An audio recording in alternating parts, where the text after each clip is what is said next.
Hey, I'm Scott Spence, Artistic Director of the Beck Center, and I'd like to welcome you to the very first Beck Center podcast of, let's call it, Above the Waist. Kind of makes sense in these days of Zoom.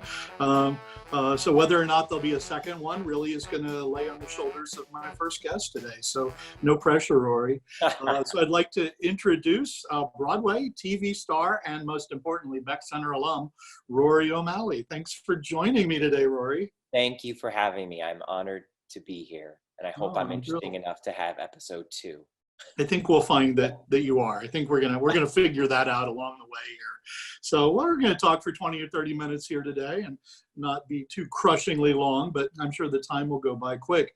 Hey, so like the rest of us, I think we're all gonna have stories of what we were doing when we were so rudely interrupted by this thing. So what's your story there? What were you working on when this all came down? Well, I was working on a little play called Hamilton. Oh yeah. I've been in 2 other productions of Hamilton on Broadway, and then I did the first national tour 2 years ago, and I live in Los Angeles now. So they were opening up a brand new company in LA that our first preview was going to be on March 12th.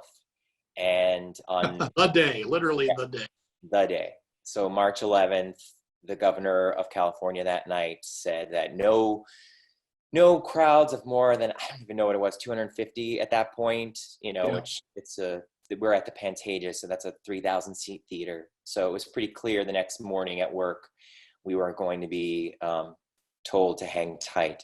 So we had a company meeting with the entire cast and crew, and there's hundreds of people that are employed by these shows, and it was a moment that everyone knew that we wanted answers, but no one has the answers. No one knows what's going to happen, how long it's going to happen. And at that point, we were told that we were going to cancel like 2.5 weeks of shows and come back April 1st. Yeah. That was the first April Fool's Day joke. That's not the case. And so it's, to be honest, as an artist who has been planning for this big job, turning down other work and making room for this possibility of this wonderful job that I love doing. But we make room for things. You have to make decisions based on knowing that, I think I'd known for 6 months that I was going to be taking that job. So I've waited for that job to start. So for it to not start is scary. And I think that my first reaction was, what is this going to do to my family, financially, and what do we have to do? And then and it's almost like you think, this is happening to me. And then you realize, this is not happening to me. This is happening to everyone in my cast, everyone in my company. Wait a minute, This isn't happening to everyone in the cast and the company. This is happening to the city of Los Angeles. No, this is happening to the country. This is happening to the world. This is a moment where we all have different stories of what this is doing to us, but it's all the same. Yep. And very universal. Yeah. Whether, you are running a theater in Cleveland, or producing a Broadway show, or, have an accounting firm in Utah, like this, we are all reeling from this, and no one has answers as to how long it will last or what it will take. So it's important to just remember that we are connected, and it's a sad connection. It's tough, but we're not alone. Right. Yeah, absolutely. Yeah, tonight would have been opening night for Steve Martin's Meteor Shower, which I was directing. So there's a little bit of melancholia today here on, April 3rd. Well, we missed our Hamilton opening night, so we had a Zoom call like this with 50 people, and we all toasted from home. And Lin-Manuel Miranda got on the call and toasted with us as well, and it was you know, it was fun, and it was so good to see my cast and crew's faces. Yeah. But it's also so sad to know what it was going to be. But, you know, we will have opening nights again. Yes.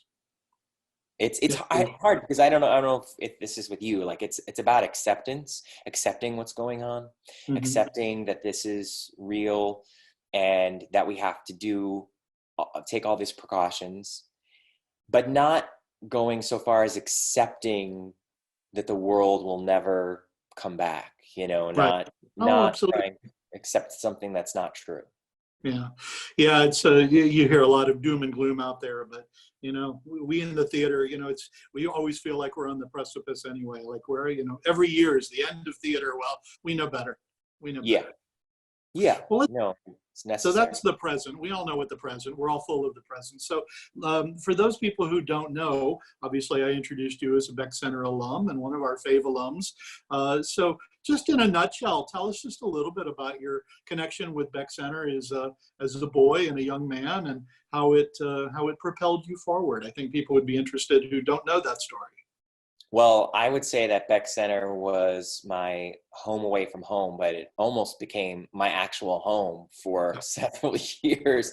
I started taking classes there in second grade, and I had been in my my grade school's Christmas production, their Christmas pageant, playing Saint Joseph at Our Lady of Angels in West Park. And it just so happened that I knew the director. She was my aunt. Mrs. Peggy Gibbons. Nepotism already. Exactly. That's as far as it took me, though, Scott. It was second grade at Our Lady of Angels. So I remember sitting my mom down, and I said, "Mom, don't laugh at me, but I know what I want to do when I grow up. I want to be an actor."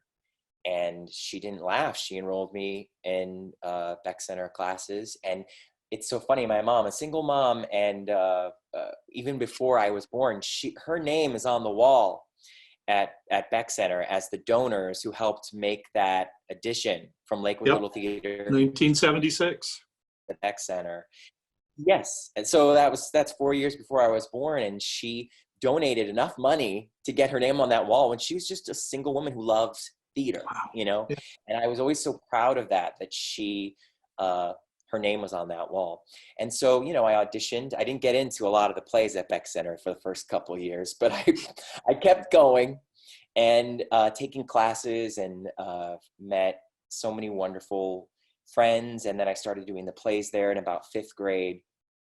And it changed my life. You know, I mean, it saved my life. I say that with total seriousness. I truly believe that the community of Beck Center and the theater folks and the artists in the Beck Center gave me a safe space, if you will, to be who I was and to create and to imagine, and made my world so much bigger than just the west side of Cleveland, and made me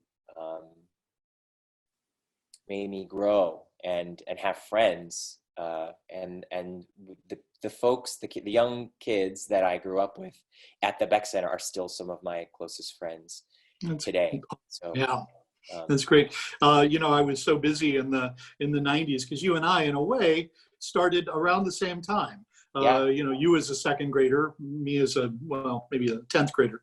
And so, but I think I can't remember, but you know, I saw all the shows, but I didn't, you know, I was so busy trying to get everything up and running that I didn't always identify. But then I got asked to do One Flew Over the Cuckoo's Nest. So we had I had the joy to work with you anyway. It was either your junior year or was that your senior year? I think it was my senior year. Yeah. Okay. We got you just in time. Which was with a bunch of really great friends of mine, including James Asmus, who writes comic books. And I actually, in the back here, have one of his comic books that he wrote, a big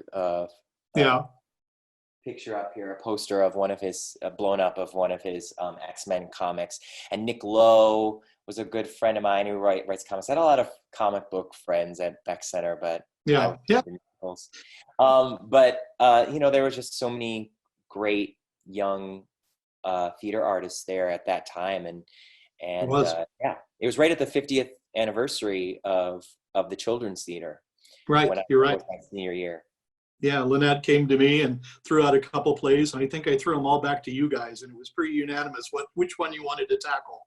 Yeah, yeah. No, that was really great, and the teen theater, was definitely like a next level. We loved doing the children's shows and creating fairy tales and putting them out for young kids, but the teen theater definitely felt like the graduate school of the children's theater, and I was always so happy to be a part of that as well. So obviously we caught you then in your senior year, and then your adventures really began. You were accepted at one of the most prestigious theater schools in the country, both in theater and musical theater, which is Carnegie Mellon in Pittsburgh. And you had a few names that we might recognize for either roommates or cohorts, even one singer who lasted, I think, a semester, but you knew him. A couple Right. Joshes, right? Yes, Josh Groban, and Josh Gad. We all were in the same. Josh Gad was my roommate freshman year, and Josh Groban lived down the hall. And I remember at orientation, all of us talking about it, going in a circle, saying what we did that summer. And I was saying, "Oh, I worked at my cousin's construction company, and I did summer studio at Beck Center." And Josh Groban's turn came up, and he said, "Oh, well, I performed on Rosie O'Donnell and sang at the Grammys." And I was like, "Oh, okay. Great. I guess that's kind of cool. Almost Yeah. as cool as Beck." But he didn't last long there because he got a record deal by the end of the year. But he was so loving and wonderful, and we did all become very close, especially when you're in a new place. And he put in the liner notes of his first album thank yous to me and to all of the guys who were on his floor freshman year at Carnegie Mellon, which is so sweet. How cool is that? Yeah. I mean, and we knew he was great, but we would go see him in concert, and I've gotten to witness what has happened to him, and he's a tremendously wonderful human being. So it just makes me so thrilled that that's. Yeah, it was wonderful seeing him in Natasha Pierre, Yeah. delivering that performance and getting to see that. It was pretty cool. Yeah, no, he was amazing. And then Josh Gad was my roommate, and we spent all 4 years living in a dorm room, and then we moved into a larger house. And we're still very, very close friends, and ended up doing the Book of Mormon on Broadway together, losing Tony together. Yeah. And that's what happens when you're nominated against big names. It's right. Never fair. I knew when I saw your nomination come out, I went, oh well. Yeah. John Larroquette, what are you going to do? Yeah, but it was a tremendous experience that was for like really a couple of years, because I'm skipping ahead here, but we lived in New York and LA, and we were both trying to make it as actors, and then we got cast in this new musical that was being written by the South Park guys and Bobby Lopez, who had written Avenue Q. So it was really exciting, but for about 3 years we were doing workshops and readings. So I was still working at temp jobs and restaurants and trying to fit in this workshop of this new Mormon project whenever it would come. And then finally in 2011 we opened on Broadway, and it changed our lives. And your role was not what it was on opening night. It's not where you were in the workshops. It needs to say grew a little bit. Yeah. Well, when I first got the job, it was just because the casting director had to find the whitest guys in New York City. That's on your IMDb page, by the way. Oh, is it? Yeah, if you look at something, I should have written it down, but something about extraordinary white guy or whitest guy around or something. I mean, it's pretty much my thing, and so I embrace it. Yeah. A lot of the jobs that I've gotten, like if it's the guy in Dreamgirls who sings Cadillac Car, or Book of Mormon, of course, or even King George, it's like the whitest guy we can find. Whitest guy in the room. Exactly. So I embrace that. I'm very grateful for my Irish Catholic Yeah. heritage and nerdiness has gotten me a lot of work. But yeah, no, it was a 3-year process, and they hadn't written a ton for the Elder McKinley character. It was just the guy who was in charge, the guy who was in charge of the Mormons when they got to Africa. And then they wrote me a song, Turn It Off. And then it was I Am Africa. And over those 3 years, little by little, line by line, I started to have more and more of a character. So by the time we opened, I was kind of in shock that I was even eligible for a Tony, because I really started off as part of the ensemble and had just gotten these lines little by little. But I knew, Turn It Off was the greatest gift I'll ever receive. Someday you'll be able to write that tell-all book, which the first chapter will be the vest change. Yes. That vest change, one of the more magical things I've ever seen on stage. And Yeah. still, to this day, I know you won't tell me because you'll have to kill me. True. Terrible. Someday, when I finally produce it, I'm going to hold you hostage one day when I finally get to produce it. Yes. When it comes to Beck Center, I'll let you know. I'll let the wardrobe department know how they did it. It never ceases to amaze, though. It's a pretty cool moment. So obviously we jumped into, the whole Book of Mormon experience, and what a great ride that was. And then, after Mormon, of course, and you needed to move on and do other things. I know there were quite a few shows, but there was one, and I can't remember the name, but I'm going to call it the Bill Gates musical. Right. So, talk about a show that's interrupted. And I bring it up because, of course, there's an interesting story and segue that leads me in. But so tell us about the show that never got to be. So, it was called Nerds. Once again, white nerd guy. So it was, the show came out of nowhere. I was living in Los Angeles. It had been after the Book of Mormon, and I did a TV show with Kelsey Grammer and Martin Lawrence. I did a bunch of guest spots, and I had lived out in Los Angeles before I moved to New York for a short period of time, and worked with some theater companies here and for Gary Marshall for years. And I love LA. It's a great theater scene, and there's a lot of work. So I had convinced my husband Gerald to move to Los Angeles after we got married, and I got that TV show. Well, the TV show didn't last, of course, and about 4 months after moving to LA, I got an email. I was sitting with Josh Gad actually at a Starbucks. I got an email saying, "This is an offer for you to play Bill Gates in a new Broadway show opening in 2 months," which is crazy because Broadway shows don't get put together in 2 months. It's like Book of Mormon took 3 years to come to fruition. Well, here, this show, I had heard of it in the past, but it had been around for about 10 years. And a show closed early, Allegiance, a show that George Takei was in at the Long Acre Theater. And all of a sudden, the Long Acre Theater wasn't going to have a show for Tony season. So I think they just were like, let's get anything we can that's ready to go into this theater. So a producer threw a show together, cast me as Bill Gates. I was like, all right, I'm going to go to New York for a little bit. We'll see how this goes. We rehearsed for 2.5 weeks. And one day in the middle of rehearsal, the producer walked in and said, "Everyone go home. We've lost a bunch of the money, and we will not be able to open on Broadway this season." And it was wild because I can't really describe it. It felt like a death, like somebody came in, because it's just not, it doesn't happen. Like sure shows close. Right. Definitely shows find out they're not going to go to Broadway, but not when the set is being loaded in. That's millions of dollars that have already been committed. So for it not to have a first show means that they just have lost all this money. So clearly there's a behind the scenes story. Talk about a tell-all like that. Yeah.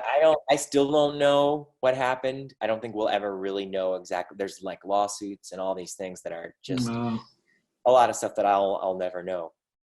But our director, Casey Hushin, she's wonderful. It was going to be her Broadway debut as a director. She's been an associate for tons of shows, including for um, directors like Tommy Kail, who directed Hamilton and In the Heights, and for Casey Nicholaw, who directed Book of Mormon and so many other shows. She was our director, and she said, you know what, this is awful, but we've worked so hard. Let's come together tomorrow, have pizza and beer at 10 a.m. and run through the show to mourn and say goodbye to it. And we'll all invite the designers and everyone who worked so hard. So we did a run through of the show. I went back to Los Angeles to my husband and said, all right, Gerald, I'm done with Broadway. I was like, we were talking about having kids. I was like, get me pregnant. I'm just going to stay at home. And I was just really depressed. And 2 days later, my agent called and she said, what would you think about going back to Broadway? And I said, oh, I'm completely heartbroken. I could never do it. And she said, well, what if it's to play the king in Hamilton? And I said, I'm on my way to LAX. I'll be right there. Right. Get my plane ticket ready. Yeah. And she said, well, do you want to, I'll tell them that you are interested in talking about it, but do you want to talk to Gerald, your husband, first? And I said, oh no. So don't waste any time. Yeah. And it turns out that the casting director for Nerds, who was there in that room when we did the run through, is the casting director for Hamilton, Bethany Knox at Bernie Telsey Casting. And she saw that I could do the comedy bit. Yep. And she knew I was free. And so me too. When Jonathan Groff, yeah. Well, yeah. No, when to interject for a moment, and then we should go on with the Hamilton story. Is I also knew when the moment that the Nerds was not going forward, I had a project in mind for you. And now I don't even, well, I'm not sure what it was, but I think I might remember. But I remember calling you and said, hey, I know you're free, and I know we've been talking about doing a project, and you went, that sounds great, but I just got a phone call. Yeah, that's right. I forgot that, which I so appreciate that. It's funny. It's like one of those moments where the worst thing that can happen to you publicly, like, I mean, how many times have I not gotten the audition? Right. So at first I was like, oh, great.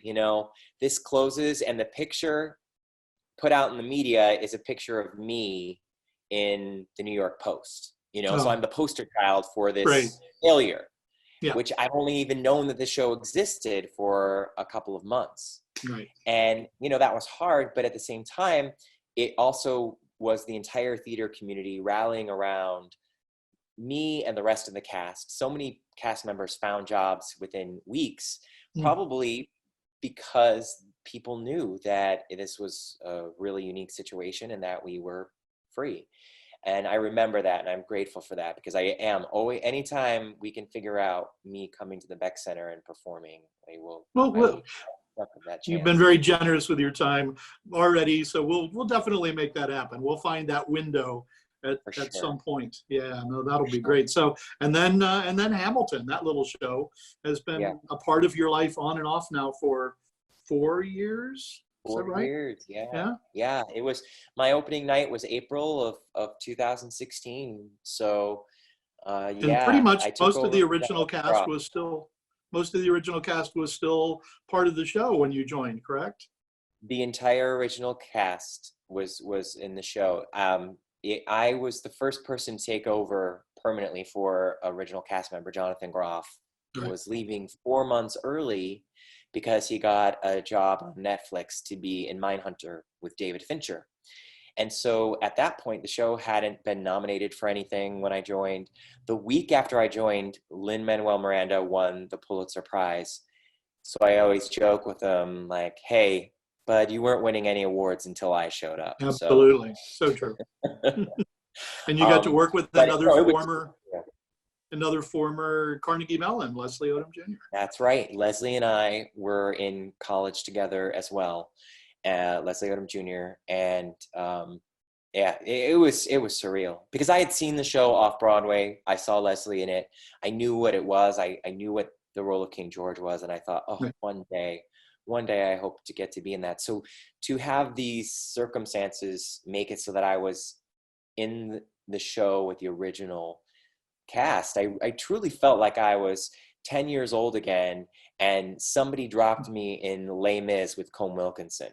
Right. You know, like Right. that was the level of fandom that I was already having for Hamilton, and never thought I didn't think I'd even get to see it again for years, let Right. alone to be there and perform at the Tonys with them. You know, Yeah. that was surreal.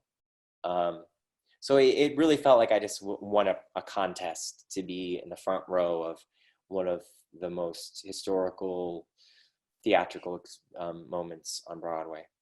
So special, so special. So obviously, you know, it's just a matter of let's hope for a few months and you'll be back on the boards again. But in the meantime, even in and out of and in between, you've been doing some other TV. You had referenced the show with Kelsey Grammer, but clearly lots of cameos. But my wife and I really enjoyed American Princess. What a fun show that turned out to be.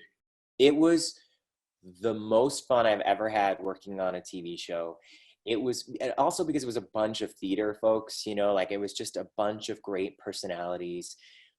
And the writers were phenomenal. Our creator and showrunner, Jamie Denbo, is just the most fun human being on the planet. And it was great. It was, you know, produced by Genji Cohen, who is on Orange and Black and Weeds and a bunch of great shows. There were so many phenomenal people working on that show. I had a blast. I'm so proud of it. I'm secretly hoping that it finds its way onto a streaming service now, especially since I think maybe you guys watched it and my mom, but it really was. No, I don't know. Yeah, I think a lot of people did. They did, but you know, sadly we didn't get to do it for a second season. But I hope that people find it. It was a total joy, and I got to play an actor, a pompous actor, a Shakespearean actor. He was pretty white. Yes, once again. Yes, that show was mostly because it filmed outside and we were in a Renaissance fair. I was mostly just applying sunscreen. You were luminescent. I was very bright. Yeah. So is anything else in the works that you can talk about? Yeah, I'm going to be on, my buddy Josh Gad is producing a TV show, an animated TV show for Apple TV called Central Park. And he put me and Leslie Odom Jr. and Kristen Bell and Titus Burgess and Catherine Hahn and Stanley Tucci. Catherine Hahn, also from Cleveland. Yes, I know. I've gushed about Cleveland with her. She's maybe like my favorite actress, and just a wonderful human being. And I know it's the Clevelander in her that's like just makes her awesome. You know, right, like, there you go. We've really connected, and I'm so glad I could work on something with her. She's phenomenal in it, and it's a musical. It's about Central Park and the caretakers of Central Park. And I play one of the workers in the park, and it's a musical. So every single episode has like four musical numbers, all written by really, really incredible artists. And it's going to be amazing. That comes out next month on Apple TV. Well, that's so cool. And did I read the rumors right? Are you part of the Modern Family finale this coming Wednesday? Yeah, I am. I'm in the first half of the final episode of Modern Family, which, you know, that show is so brilliant and funny, and I love it on so many levels. But the fact that, you know, my husband and I have adopted our son Jimmy, and that there has been a married gay couple with a child on that show for so long, that's changed the world. You know, art can change the world and change people's hearts and minds, and they have been invited into people's living rooms for so many years, and I think it's given people a wonderful reference to what my family is. So to get to celebrate and be present with this cast, that cast is amazing people. I've known Jesse Tyler Ferguson for years because we were both in Spelling Bee Right. on Broadway, and he is tremendous, and the entire cast is. So, I mean, talk about, once again, just feeling like I won a contest, getting to be there at that very reverent time. Well, that's great, and it's a great note to leave us on, a little slice of life that works for us all. So, so that's great. Rory, thank you so much for being part of this. I think it may have gone just well enough that you know, we can try this a second time. Good. I too truly look forward to the day when we can have you back for an extended period of time in between your other great gigs at Beck Center. And I know our audiences would like that so much. So thank you all. Thank you so much. Yeah. And thank you all for watching today. If you, as you all know, the nonprofit art scene right now is hurting. It's going to be a spell for us. So if you feel like it, drop by our website at www.beckcenter.org and pop in a donation or even a kind word. We'd all appreciate that. But until then, we'll produce as soon as we can. But until then, we'll be bringing you some virtual stuff and from the waist up, as we say. Thank you, Rory. Thank you.